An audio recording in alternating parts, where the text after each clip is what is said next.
Volvemos a la zona norte con el compañero Sergio Valdés. Tuvo la oportunidad de conversar con el ingeniero Hugo Galli, quien fue la primera persona que entró en contacto con Franz Vive una vez de que este joven recobró su libertad. Y también el ingeniero Galli es quien, de acuerdo a las informaciones, aparece como amenazado por el autodenominado Ejército del Pueblo Paraguayo. Adelante, Sergio. Muchas gracias, y nos encontramos exactamente donde Franz Vive hizo su primera aparición luego de estar libre. Contactó con la familia Galli en esta casa, él mismo golpeó las manos y también avisó de que necesitaba un aparato celular para comunicarse con su familia. También aquí confirmaron también los propietarios de esta estancia Toro Bebé de que se dejó un panfleto que no tenía destinatario, pero sí es lo que se maneja, que es una amenaza directa a esta familia que las autoridades aún no pueden confirmar. Es la información que se maneja hasta ahora. Los detalles es cómo el ingeniero Hugo Galli encontró a Franz, que le preguntó. Vamos a escucharlo a continuación en esta primera parte de la entrevista. Los eventos, ese es el punto. Y bueno, ¿qué horas serían? Las 9:15 de la noche. Bueno. ¿Usted lo vio Llega llegar? caminando. Caminando. ¿Llega Sí, caminando de este lado o hacia Estábamos cenando, no, viene.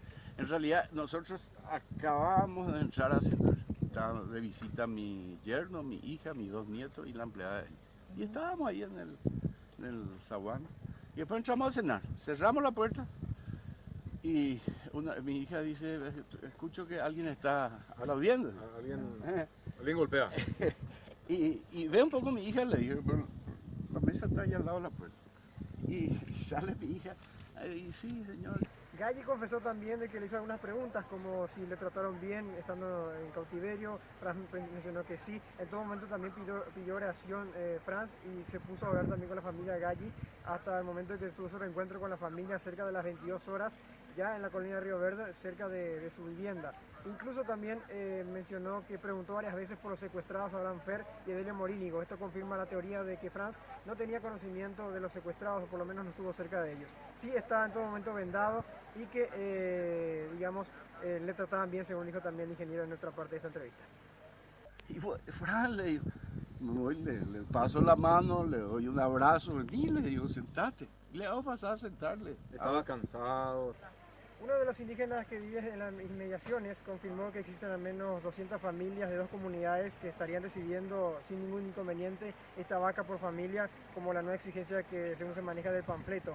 También dijo de que el gobierno no está haciendo su deber, es por eso que están sin problemas para recibir estos donativos, y hasta ahora ellos mismos no manejan la confirmación de este dato, pero sí aclararon de que están abiertos a cumplir esta exigencia de los panfletos teniendo en cuenta la necesidad.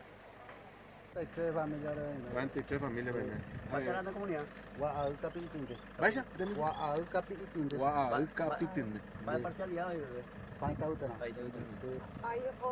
comunidades, hoy no hay por ahí, no solo le han dado, hoy quiero acá, cuando voy a venir la. Ambate joven y te pico ponando y te pico esa silendo.